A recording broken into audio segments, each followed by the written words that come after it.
Ninguém é maluco, é isso mesmo, ninguém é maluco, mas cada um tem a sua forma de usar o dinheiro como a sua cultura determina. Essa frase é para a gente iniciar esse vídeo, onde a gente vai falar um pouco que cada pessoa tem uma forma de entender como gastar o dinheiro. Às vezes a pessoa toma uma decisão e nós ficamos pensando, como a pessoa fez aquilo ali, um absurdo, mas de acordo com a sua cultura, com aquilo que ela tem de herança familiar com relação aos comportamentos, ela vai tomar aquela decisão e para ela é normal. E isso a gente vai discutir a partir de agora, passar alguns insights sobre esse assunto tão valioso quando se fala de gastar dinheiro, de economizar, de poupar. Então, uma lógica própria quando se trata de dinheiro, cada um vai ter a sua lógica. Ninguém é maluco com dinheiro. Cada um de nós aí tomamos decisões financeiras, elas baseadas em experiências pessoais únicas. Isso é um fato. O que pode parecer, por exemplo, irracional ou ilógico para uns, faz total sentido para outros na forma ali de gastar aquele dinheiro, dentro de um contexto de vida que cada um teve, de experiências pessoais. Essas experiências pessoais, podemos falar que elas moldam as nossas crenças, aquilo que a gente acredita, que para alguns não faz sentido acreditar. Então, a nossa experiência, a sua experiência com o dinheiro, representa ali uma fração mínima de realidade da economia mundial, mas ela influencia profundamente sua visão sobre como o mundo funciona. Então, são contextos diferentes, percepções diferentes, gerações diferentes, que são criadas em épocas diferentes, com valores e também incentivos diferentes. Aprenderam também lições distintas sobre como tratar o dinheiro. Então, por exemplo, riqueza, pobreza, perspectiva. Alguém que cresceu na pobreza vai ver o risco e recompensa de forma muito distinta de quem cresceu no conforto financeiro, de quem nunca teve problema, que nunca teve uma crise. Por exemplo, a grande depressão que teve, financeira, quando se fala lá, por exemplo, de John Kennedy, teve uma grande depressão financeira em 1929. O John Kennedy ele não sentiu a crise, porque, por exemplo, a sua família ainda ficou mais rica com aquela crise. A mesma crise que aconteceu, ele não percebeu, teve efeitos aí emocionais e sociais completamente diferentes em outras pessoas. Então, não basta apenas, por exemplo, a gente falou da crise, da Grande Depressão de 1929, não basta apenas a gente ler aquilo ali, que foi uma crise, a gente não sentiu aquilo, a gente não viveu, precisamos sentir, só quem passou por isso vai saber o que de fato aconteceu.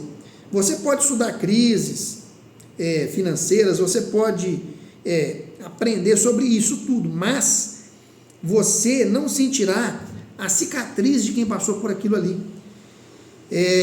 Essa diferença vai influenciar no comportamento de quem viveu de fato.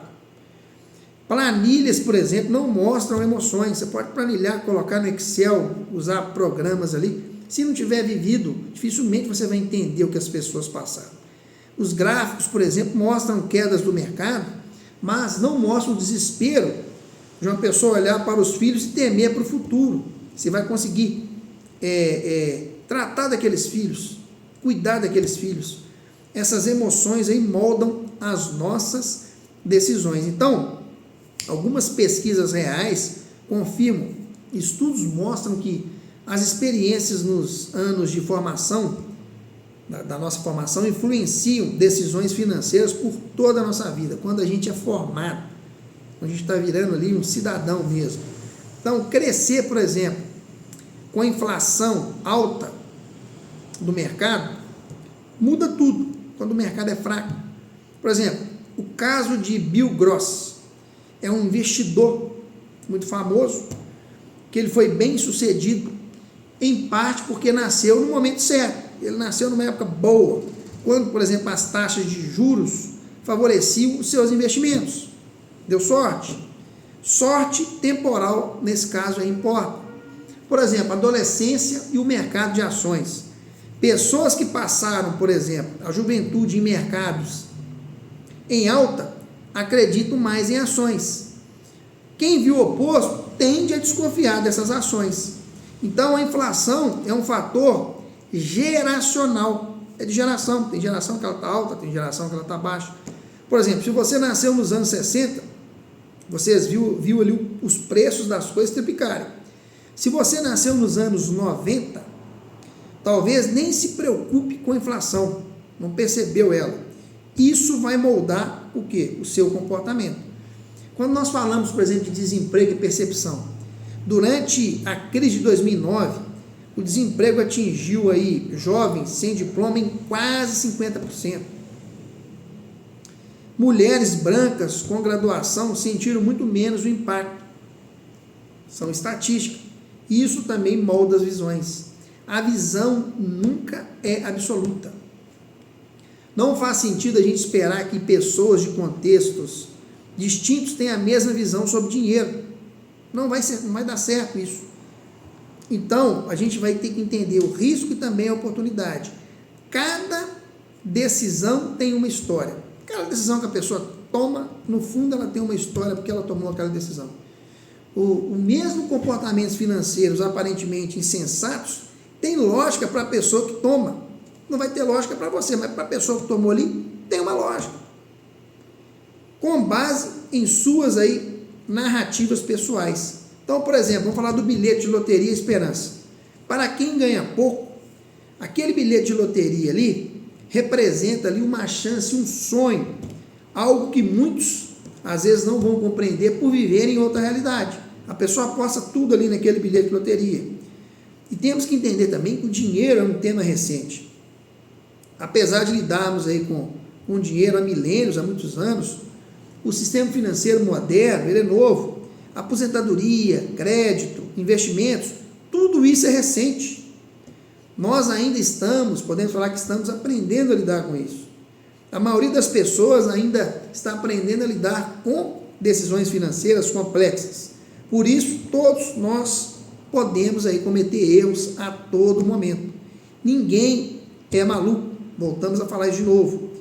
O que parece loucura para você pode fazer total sentido para mim. Isso é um fato. É um fato.